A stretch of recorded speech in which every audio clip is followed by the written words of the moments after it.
It's essentially like the He aliens was- sit down Well, at a he table with Eisenhower. And the whole reason that came up is because he allegedly was on business in Florida or some shit like that, and disappeared without Secret Service or anybody in the middle of the night for like 2 hours, 3 hours, and then returned.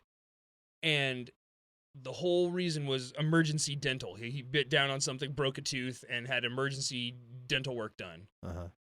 But they didn't use the presidential dentist. I mean, they've got people that they vet. Yeah, You know what I yeah. mean? You can't just, as the president, you can't just roll into like Joe's barber shop and go, yeah, yo, give me, Yeah. trim me up a little, because they've, Right. you can't. You just can't. Yeah, exactly. They you go in- are the president Yeah, of the United States. You are one of the most. We bring the barber to you. You we are bring one the of dentist allegedly to you. the most powerful people in the world, Allegedly. dude. You should come back for that one. I don't know if I want to. I'm having fun. But I don't know if that one sounds fun. but you're allegedly one of the most powerful people in the world. You can't just like roll into like any old place and be like, oh yeah, do this. Yeah. So well, like to find an emergency dentist in the middle of the night in Florida when you're there on business, and disappear for a couple hours with no trace. am I mistaken in that the Secret Service always kind of keeps an eye on the old presidents too? They do. Like Secret Service still keeps an You eye get- on Obama. you get a the couple of agents. Clintons have been around. Like I imagine You get Jimmy Carter still any got of them that are still alive, even first ladies, and like Chelsea Clinton, I believe, even gets a Secret Service agent. Because she was in the Yeah, White House. yeah. Same thing with Nancy Reagan. Well, she's still alive? I don't know, but Reagan smash. Reagan smashed. But Did he? at least once. I mean, they Yeah, had that's true. that lesbian daughter, didn't they? Fly high, lesbian seagull. Yeah. But kind of forgot where I was going with that. Oh yeah, so you can't just disappear in the middle of the night. You can't As the president. As the president, you can't just dip out, go get emergency dental work done, and then come back and be like, "Nah, man, everything's cool. Don't even trip." Yeah. So they Me? were. No. I'll let you know about it later. Yeah. So I mean, what happens? I was talking to somebody about this. I think Lindsay about this yesterday. In the vacuum of information, Lindsay from Death and Co podcast. Check it out. in the vacuum of information is speculation. And the reason people assume the worst is because the people they're assuming the worst about have a history of proving themselves to be the worst. Right. Like, every time somebody wants to mention false flag operations, I'm like, Operation Northwoods, it was offered up. They were going to fake a Cuban terrorist attack on American soil to use it as a reason to go to war with Cuba because Castro wanted to charge them market price for the sugar and shit that they were importing. That doesn't seem right. Right. JFK said, no. Not only no, but you're fucking fired. Right. And look what happened to him. Don't fuck with big business. But beyond that, like that was actually proposed. Right. So when somebody says, "Oh, a government would never do something like that." Like, I'd actually like to show you these FOIA documents I have. Yeah, a government would never do anything like that to its people. Well, actually, there was literally only one person who stopped one so far, and then Right. he got stopped. Yeah. And in the And then documentary who I knows watched, how many people have stopped what since then, but it's and not a lot. in the It doesn't seem like. documentary I watched, the person that stopped it, they said they were worried that so many shots hitting his head at once would cause it to just explode, and they would lose their single shooter theory. That's what happens when you stop, big business. Wonderful. Yeah. So. Back to aliens. Yeah. Well. But yeah, like once we stop doing shit like that to each other and being so fucking corrupt, We can like- maybe get in that club. yeah, like we could maybe reach out and be like, yo, look, we actually like imagine one day on planet Earth without murder. Yeah. You know what I'm saying? Yeah. I mean, it's crazy when we talk about like what was it? Yeah, Whatever it was. It was a big city in South America. yeah, that it didn't have Murder for one day. It was like Yeah. the first time in like 40 years that it had happened. What was it? There was a big news story, either early this year or late last year, where New York proper, New York, went 2 days in a row without a murder or something like that. And I people think were there like, was like Chicago too. or maybe it was Chicago. Yeah, and yeah. people were like, "Holy fucking shit, that's incredible!" That's And why one is that city. incredible, dude? Yeah, Why is that incredible? because it doesn't happen. So I know, but I mean, yeah. Well, I mean, if something doesn't happen, when it does, it's incredible. Like sightings. yeah. So what's the? Excuse me. Yeah. What's your favorite alien story? Mm, Because you know what my answer is. I know you love Kelly Hopkinsville. I don't know why. I just do. It Because just, the thought of rednecks in a shootout with a bunch of aliens who never shoot back. but is- like, besides how silly it seems, it feels raw. yeah, It feels like those motherfuckers. because they know wouldn't- how stupid it sounds, Yeah, and they they- still said, "Listen, Yeah. here's what fucking happened." Yeah. Yeah. Yeah, no, I okay. So let's talk about Kelly Hopkinsville. For those who don't know, it was a family of hillbillies out in where was it? I want to say West Virginia. I was just gonna pull it up to look it up though. Yeah. For it being my favorite, I don't know a lot of the great details. Yeah, but you know the overall story. Yeah. 2 main brothers. I want to say like 6 kids and 3 women. It was like a whole family, like a whole Little House on the Prairie style family. Kentucky. Okay, yeah, Kelly Hopkinsville, Kentucky. Christian County. Kelly Hopkinsville, Christian County, Kentucky. Yep. It was in 1955. So these guys allegedly saw these beings, these creatures, outside their house, and they were what, 4 or 5 feet tall, big eyes, big heads. But essentially, short grays. Yeah, short Or grays. Small, Zeta isn't because I thought that was Zeta Reticuli. It was the smaller grays. But they call them the Kelly Hopkinsville goblins. So what'd you find out? Zeta Reticuli are the small grays. They come from the binary star system, Zeta Reticulum. Zeta Reticuli. And yeah, they're the small grays. So it looks to me like, because I was looking at your size comparison, they're like around 4 feet tall, right? Yeah, 3.5 to 4 feet tall. And how big is a horned owl? Great horned owl? They can get up to like 4 feet, 4.5 feet. Because that's what it's attributed to. Mm-hmm. But they're not like mainly. native to the area, right? Great horns can be. What I showed you, we were looking at harpy eagles, Right. Well, which are right. not at all. But that had more, like, especially when you look at the features they described with the The harpy eagle, Yeah, and because, how like fucking powerful it looks. yeah, but those the grays don't have anything protruding on their head like what they drew in what the Right. brothers drew. Right. Let's see. French ufologist Renaud Laslet. Look, someone's gonna kill me for that. Also They're argued just in laughing at you. a publication that explanation of the case is great horned owls. Ufologist Jerome Clark writes that the supposed creatures floated through the trees and the sound of bullets striking them resembled bullets striking a metal bucket.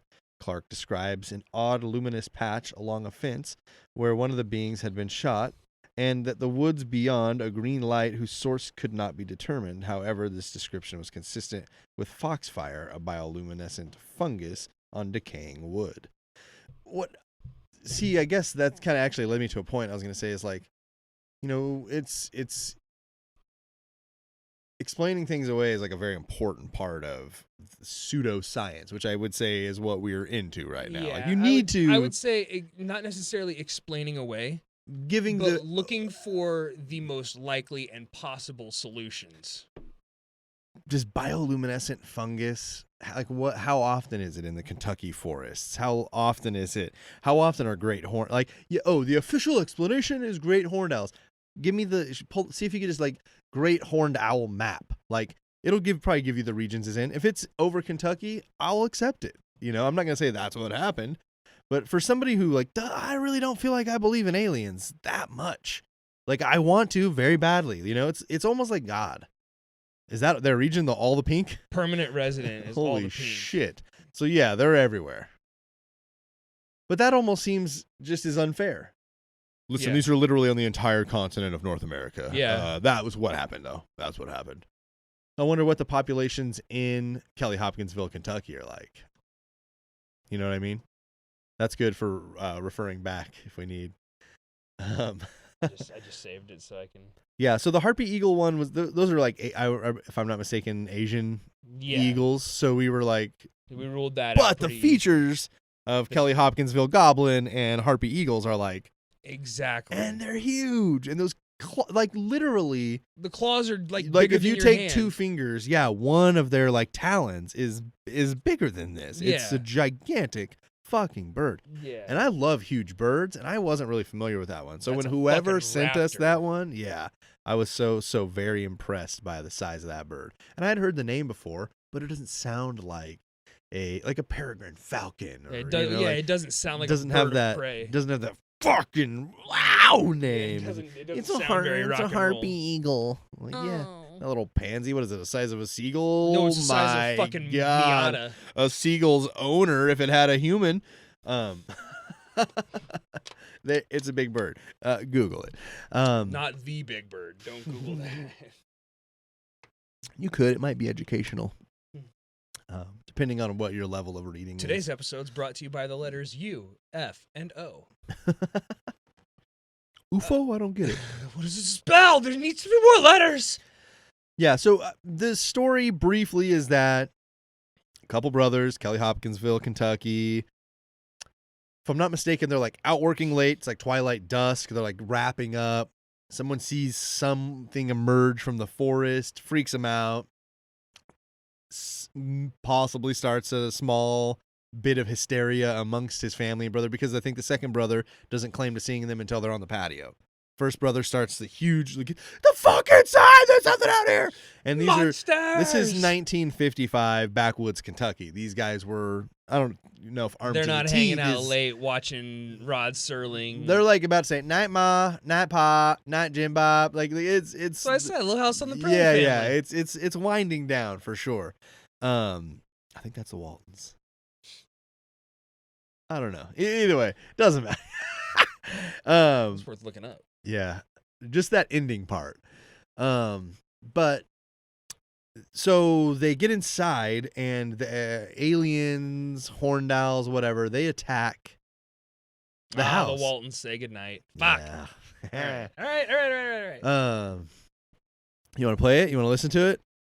Nah, I'm just gonna download it and splice it in later. So the brothers are armed, and I believe they're the only adult males. I should know the story better. There are children, there are women. The power to the house gets cut, if I'm not mistaken, was a main part of the story. And then Yeah, because they were doing everything by candlelight and by lantern and stuff. and then they make it to the truck, and the truck wouldn't start.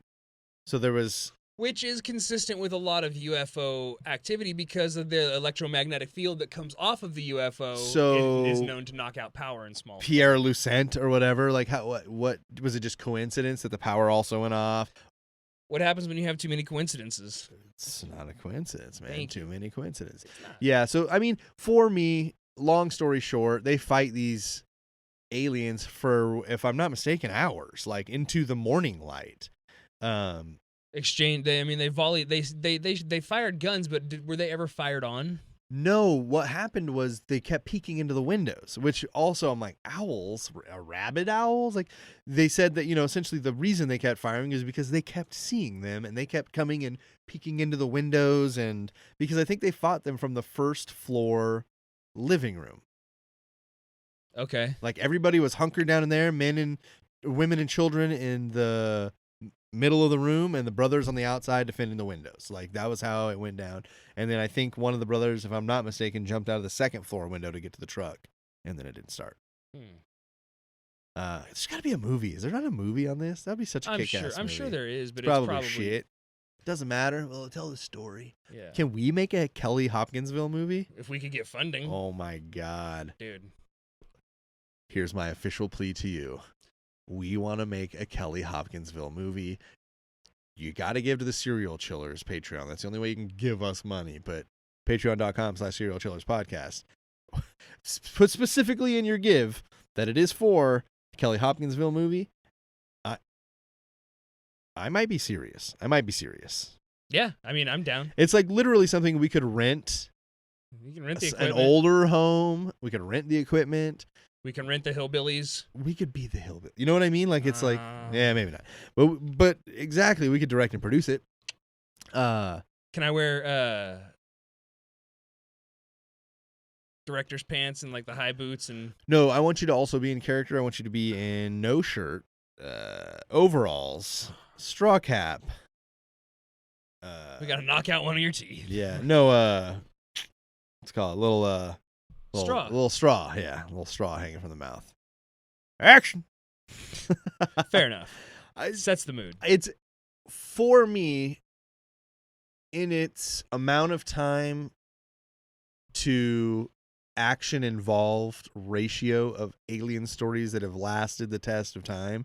1955 pre-Roswell, 51, 47. 47, shit, but still 1955 backwoods Kentucky. Over however, how long did it last? I want to say it was a few hours. Yeah, I want to say it was like 6 hours or something. Several hours into the... Yeah, 1947. 1947, okay. 12 12 to 15 short, dark figures who repeatedly popped up at the doorway and peered into the windows. You know what? This is actually pretty short, this claim. So here's the claims. On the evening of August 21st, 1955, 5 adults and 7 children arrived at the Hopkinsville Police Department, claiming that small alien creatures from a spaceship were attacking their farmhouse and they had been holding them off with gunfire for nearly 4 hours. 2 of the adults, Elmer Sutton and Billy Ray Taylor, claimed that they had been shooting at 12 to 15 short, dark figures who repeatedly popped up at the doorway or peered into the windows. Concerned about a possible gun battle between local citizens, 4 city police, 5 state troopers, 3 deputy sheriffs, and 4 military police from the nearby U.S. Army Fort Campbell drove to the Sutton farmhouse located near the town of Kelly in Christian County. Their search yielded nothing apart from evidence of gunfire and holes in window doors, screens, made by firearms. Residents of the farmhouse included Glennie Langford, her children, Lonnie, Charlton, and Mary, 2 sons from a previous marriage, Elmer, Lucky Sutton, and John Charlie J.C. Sutton, and their respective wives, Vera and Aileen. Aileen's brother, O.P. Baker, and Billy Ray Taylor and his wife, June, both of the Taylors, Lucky and Vera Sutton, were reportedly carnival workers that were visiting the farmhouse. The next day, neighbors told 2 officers that the families had packed up and left after claiming the creatures had returned about 3:30 in the morning. I didn't know that part. So they say the creatures came back, so they pieced the fuck out of there. Yeah, see, I mean, I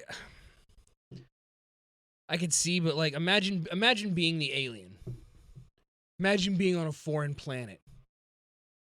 Like, imagine being an astronaut now, and you're on a foreign planet, and you're like, We're about to be astronauts tonight.